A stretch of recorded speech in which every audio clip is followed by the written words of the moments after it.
Hey guys, hope you're doing great. One of the most common complaints I hear from people who want to get more active as well as improve their quality of life is that they frequently deal with lower back pain. So today I want to highlight some of the common muscle imbalances as well as postural factors that can lead to lower back pain, as well as make it more difficult to perform lifting exercises with proper mechanics. Because of the nature of our society, many of us end up with weakness and decreased tone in key core muscles.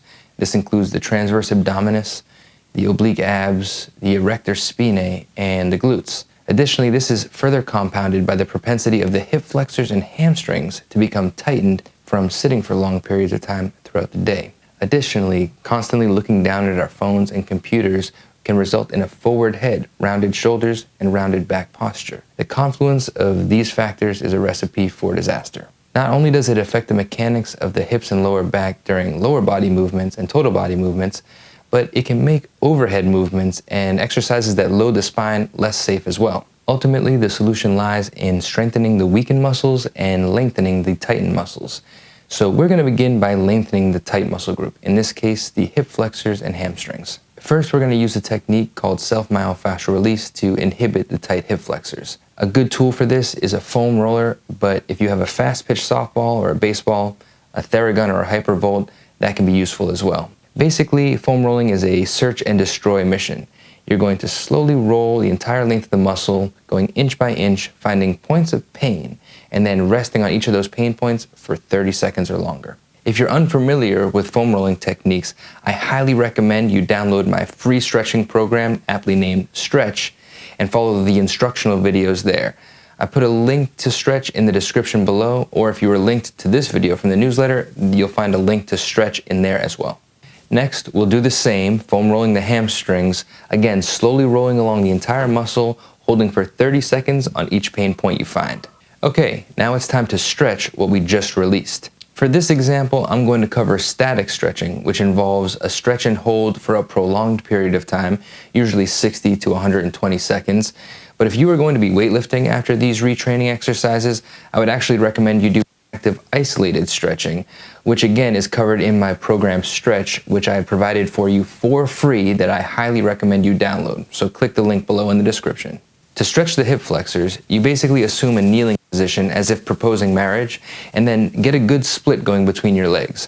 Lurch your hips forward gently to get a good stretch in the front of your back leg, and then contract the glute of your back leg. Enhance the stretch even further, and then hold that for 60 or even 120 seconds. For the hamstrings, you can simply perform a standing toe touch stretch, first with your knees slightly bent to get the belly of the muscle, and then with your knees locked out straight, which you'll feel maybe a little bit more behind the knee or even in the calf muscle.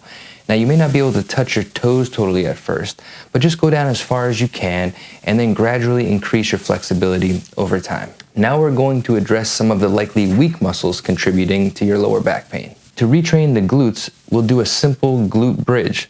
So first, lie on your back, and then bring your feet in until they're about 12 inches from your butt. Now squeeze your butt until your hips lift off the ground. To the top for a moment, and then lower back down slowly, being sure not to rest at the bottom. Do 25 to 30 repetitions, and then try to do 2 sets with 30 seconds of rest between them. Next, we'll work your erector spinae muscles.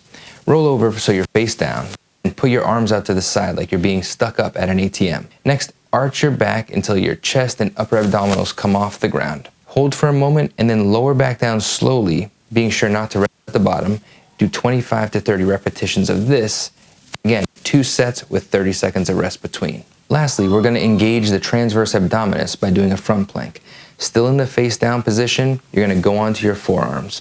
Then straighten your legs so your body is totally suspended between your toes and your forearms. Keep your stomach muscles really tight and draw your belly button in like there's a vacuum inside, pulling it into the center. Be aware of the slight adjustments you might need to make at the hips, tilting them forward or back slightly to make sure there's no pressure building up in your lower back. Try to hold this position as long as you can. Now, you may only be able to do 15 seconds at first, but try to build it up to the point where you can do 2 minutes plank. Again, do 2 sets of this separated by 30 seconds of rest between sets. So there you have it.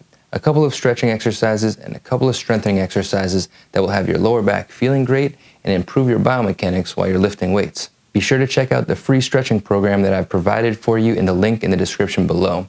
And if this video helped you out, give it a thumbs up. And And while you're at it, subscribe, why don't you? It has been my unique pleasure. Until next time, keep practicing.